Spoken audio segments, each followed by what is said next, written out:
Welcome guys. आज हम बात करेंगे कैटरेक्ट्स के बारे में। ये एक बहुत ही इंपॉर्टेंट टॉपिक है आई डिसऑर्डर का मेडिकल सर्जिकल के अंदर। तो ये आई डिसऑर्डर के मैनेजमेंट और उसके पार्ट का फर्स्ट टॉपिक है। ये हमारा रिवीजन कर रहे हैं हम कैटरेक्ट्स के बारे में। तो कैटरेक्ट्स में हम पढ़ेंगे कि इसकी introduction, definition, cause, sign, symptom, diagnostic evaluation, complication and its management. हम इन सब चीज़ों के बारे में हम बात करेंगे। तो सबसे पहले बात करते हैं हम इसके इंट्रोडक्शन के बारे में। तो कैटरेक्ट जो है वो मेजर कॉज है ब्लाइंडनेस का। ये मेजर कॉज माना जाता है ब्लाइंडनेस का।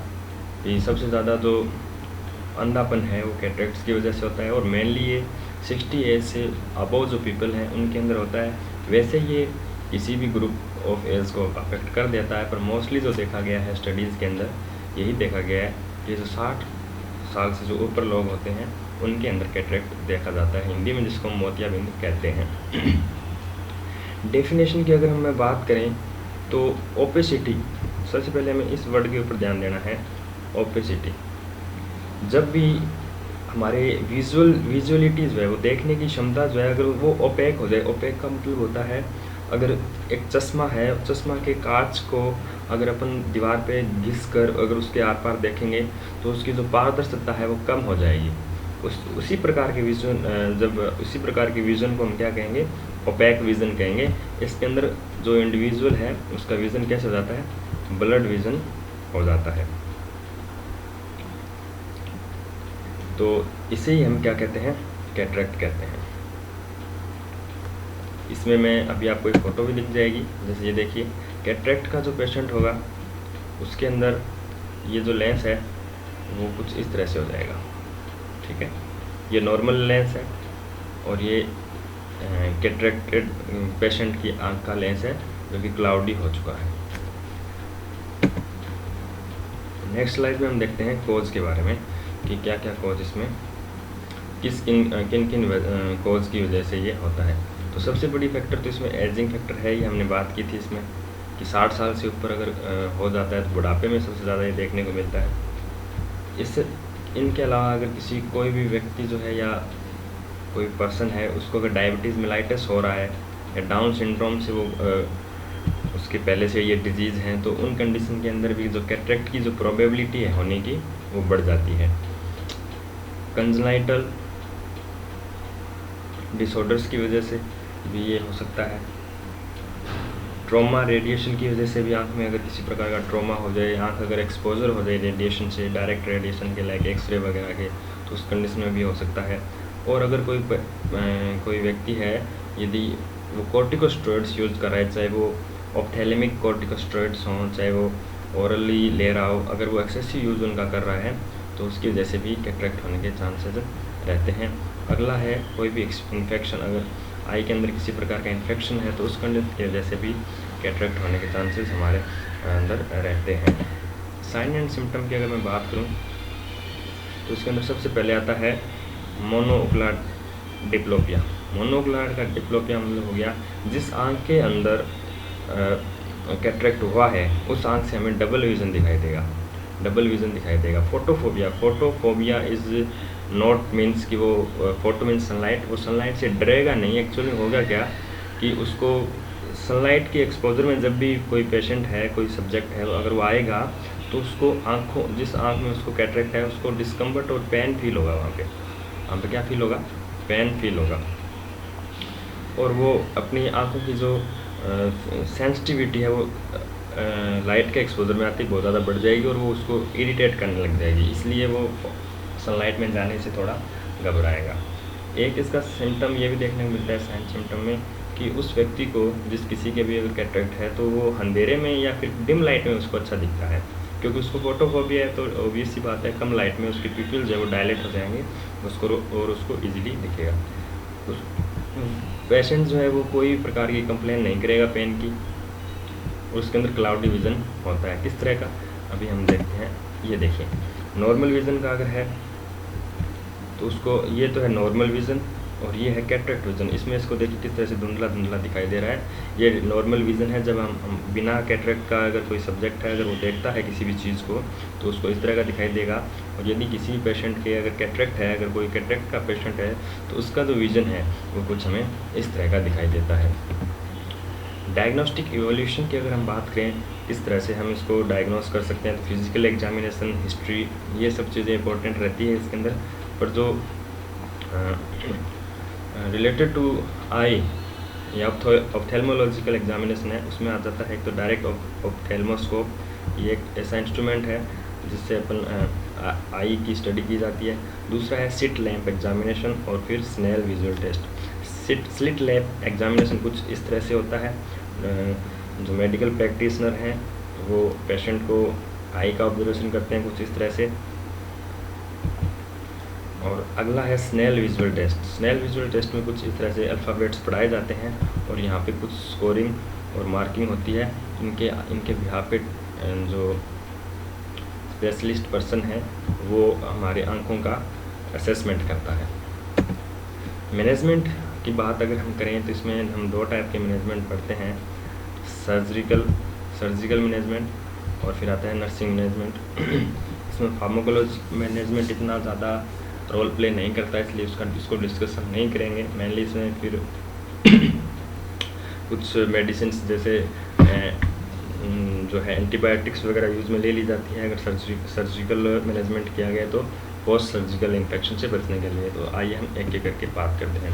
सर्जिकल मैनेजमेंट की अगर हम बात करें तो पहला आता है इसके अंदर कैटरेक्ट का एक्सट्रैक्शन करना, मतलब कैटरेक्ट जो है उसको निकाल दें।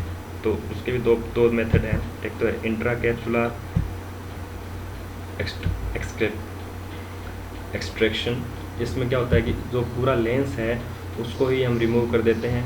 दूसरा है एक्स्ट्रा कैप्सुलर एक्सट्रैक्शन। इसमें क्या होगा कि सिर्फ जो लेंस का जो कैटरेक्ट वाला पार्ट है उसको ही हम हटाते हैं, पूरे लेंस को हम रिमूव नहीं करेंगे, लेंस कैप्सूल को छोड़ देंगे तो वो हो जाएगा एक्स्ट्रा कैप्सुलर। अगर पूरे लेंस को रिमूव कर रहे हैं तो वो क्या हो जाएगा, इंट्रा कैप्सुलर। आगे हम बात करते हैं प्रोसीजर फॉर एक्सट्रैक्शन। अगर हम कौन से प्रोसीजर इसमें यूज़ करेंगे, एक तो आता है क्रायो सर्जरी, जिसके अंदर क्या होता है कि एक पेंसिल लाइक इंस्ट्रूमेंट होता है जो कि सुपर कूल्ड होता है -35 डिग्री टेम्परेचर पे, ठीक है। उसको हम आँख के अंदर इंसर्ट कराते हैं और उससे जो है वो आँख की सर्जरी की जाएगी। आगे आता है एक और प्रोसीजर जिसको हम कहते हैं फेको इमल्सिफिकेशन। इसमें क्या होगा कि उस नीडल जैसे इंस्ट्रूमेंट से लेंस को अल्ट्रासोनिक स्पीड पे, उस नीडल को अल्ट्रासोनिक स्पीड पे वाइब्रेट करवाया जाता है, जिससे क्या हो जाएगा, लेंस जो है वो इमल्सीफाई हो जाएगा और फिर इमल्सीफाई होने के बाद में उसको एक्सट्रैक्ट कर लिया जाता है। तो ये कुछ मेथड थे।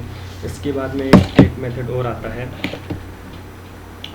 Intraocular lens implantation. तो इसमें क्या होता है कि लेंस को ही इम्प्लांट कर दिया जाता है, जिसको हम शॉर्टली क्या कहते हैं, IOL भी कहते हैं।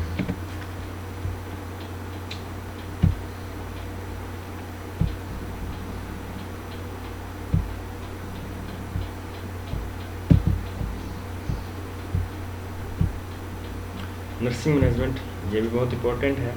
नर्सिंग मैनेजमेंट भी किसी पेशेंट का, कैटरेक्ट पेशेंट के नर्सिंग मैनेजमेंट के लिए हमें कुछ पॉइंट्स का ध्यान रखना होता है, क्योंकि कुछ इस प्रकार हमने इस पर लिखे मेंशन किए हैं। इसमें सबसे पहले बात करते हैं, हमें असेस करना होता है कि विजन लॉस जो है कितने डिग्री का है, ठीक है। इसमें हम सबसे पहले ये लॉस करेंगे पेशेंट कितना डिग्री पे उसका विजुअल लॉस, मतलब कितना परसेंट उसकी जो आँखों की जो अपने कह सकते हैं रोशनी है वो कितनी परसेंट लॉस हुई है, कितना वो देख सकता है, ये चीज़ हम असेस करेंगे। फिर हम पेशेंट को ये भी सिखाएंगे कि आई ड्रॉप सेल्फ एडमिनिस्ट्रेशन, उसको हम हेल्थ एजुकेशन देंगे। हम उसे प्री ऑपरेटिव केयर भी देंगे पेशेंट को, ताकि क्योंकि उसका हो सकता है उसका सर्जिकल इंटरवेंशन होना हो। और हम उसको ये भी कहेंगे कि आँख के ऊपर किसी भी प्रकार का प्रेशर न डालें, हो सकता है आँख के अंदर कोई ट्रॉमा हो, और उसको हम सेफ़ इन्वायरमेंट प्रोवाइड कराएंगे ताकि वो इंजरी से प्रिवेंट हो सके। और उसको हम साइकोलॉजिकल सपोर्ट और अच्छा इन्वायरमेंट प्रोवाइड कराएंगे ताकि वो एंजाइटी और फियर से उसकी रिड्यूस हो सके। उसके जो डाउट्स हैं सर्जिकल इंटरवेंशन से रिलेटेड या फिर जो भी हॉस्पिटलाइजेशन से रिलेटेड, उनको सभी डाउट्स को हम भी सॉल्व करेंगे। अगली चीज़ हम पेशेंट को ये इंस्ट्रक्ट करेंगे कि अपनी आँखों को टच ना करें। उसके बाद में हम पेशेंट को कुछ कंफर्टेबल डिवाइस मेजर्स और गुड इन्वायरमेंटल्स मेजरमेंट्स कुछ देखेंगे, जैसे कि उसको अच्छी पोजीशनिंग देंगे, लाइट डिम कर देंगे, क्योंकि एक कैटरेक्ट का जो क्लाइंट होता है, पेशेंट होता है, उसको फोटोफोबिया होता है, हमने देखा था साइन सिम्टम में। तो उसकी जो रूम की या फिर उसकी जो उसकी लाइट है वो हम डिम कर देंगे और उसे पीसफुल इन्वायरमेंट प्रोवाइड कराएंगे ताकि उसको किसी प्रकार का पैनिक वहाँ पे ना हो। तो ये था हमारा शॉर्ट रिव्यू कैटरेक्ट के ऊपर। एक बार फिर से हम देख लेते हैं वन बाय वन। तो इंट्रो देखा हमने, इंट्रो में देखा कि जो कैटरेक्ट जो है वो मेजर कोज है ब्लाइंडनेस का, और ये 60 साल से ऊपर होता है। इसके अंदर जो लेंस जो है वो ओपेक हो जाते हैं और उनकी वजह से जो विज़न है वो ब्लर हो जाता है कुछ इस तरह से। इसमें कुछ कॉज देखे थे हमने, एजिंग फैक्टर, कुछ अगर पुरानी डिजीज़ हैं तो उनकी वजह से भी हो सकता है। अगर डायरेक्ट रेडिएशन की एक्सपोजर में अगर आँख आती है या फिर किसी प्रकार का ट्रॉमा या कोर्टिकोस्टेरॉइड या फिर कोई इन्फेक्शन अगर है तो उसकी वजह से भी कैटरेक्ट हो जाता है। साइन सिम्टम में हमने देखा था मोनोकुलर डिप्लोमा, हम लोग जिस आँख में कैटरेक्ट है उस आँख में डबल विज़न दिखेगा, हमें कंप्लेन नहीं होगी किसी प्रकार की पेन की, क्लाउडी विज़न हमें होगा कुछ इस तरह का। नॉर्मल विज़न था ये और इधर कैटरेक्ट विज़न था ये। Direct ophthalmoscope, slit lamp examination, Snellen visual test, ये सब क्या थे, डायग्नोस्टिक इवोल्यूशन थे। स्लिट लैम्प एग्जामिनेशन में हम कुछ इस तरह से कुछ मशीन्स होती है, कुछ इंस्ट्रूमेंट्स होते हैं, उनसे माइक्रोस्कोपिक स्टडी की जाती है। इसमें एक लाइट रे डाली जाती है, उससे फिर हम जो ऑप्थेल्मोलॉजिस्ट है वो उसकी आंखों की स्टडी करता है। स्नेल विजुअल टेस्ट में कुछ इस तरह से था, मार्किंग होती है और उनकी हेल्प से हम आई का जो विजुअल असेसमेंट है वो करते हैं। मैनेजमेंट हमने दो तरह के देखे, सर्जिकल और नर्सिंग मैनेजमेंट। सर्जिकल मैनेजमेंट में कैटरेक्ट एक्सट्रैक्शन होता है, वो दो टाइप का होता है, एक तो पूरा लेंस रिमूव कर दिया जाए या फिर दूसरा लेंस का कुछ पार्ट रिमूव कर दिया जाए। उनके बिहार पे उनके इंट्रा और एक्स्ट्रा नाम रखे गए। प्रोसीजर कौन से होते हैं इसमें, क्रियो सर्जरी और दूसरी फैकोइमल्सिफिकेशन। इन दोनों में क्या है, एक में तो नीडल जो है वो इंसर्ट कराई जाती है -35 डिग्री पे कूल करके, उसको सुपर कूल करके। फैकोइमल्सिफिकेशन में क्या है कि लेंस जो है वो बाहर निकल रहा जाता है इमल्सीफाई करके, उसमें एक नीडल इंसर्ट कराई जाती है जिसको अल्ट्रासोनिक स्पीड में वाइब्रेट करवाया जाता है, जिससे लेंस इमल्सीफाई हो जाता है and then it is removed. Nursing management में हमने देखा कि किस तरह से हम पेशेंट को हेल्थ एजुकेशन देंगे, किस तरह से हम उसकी इन्वायरमेंटल हाइजीन और इन्वायरमेंटल सेफ्टी को हम मेंटेन करके चलेंगे, और हम उसे प्री ऑपरेटिव केयर भी देंगे, प्री ऑपरेटिव केयर भी हम उस पेशेंट को देंगे। इन सब चीज़ों के बारे में हमने जिक्र किया। तो in last, thank you, have a good day.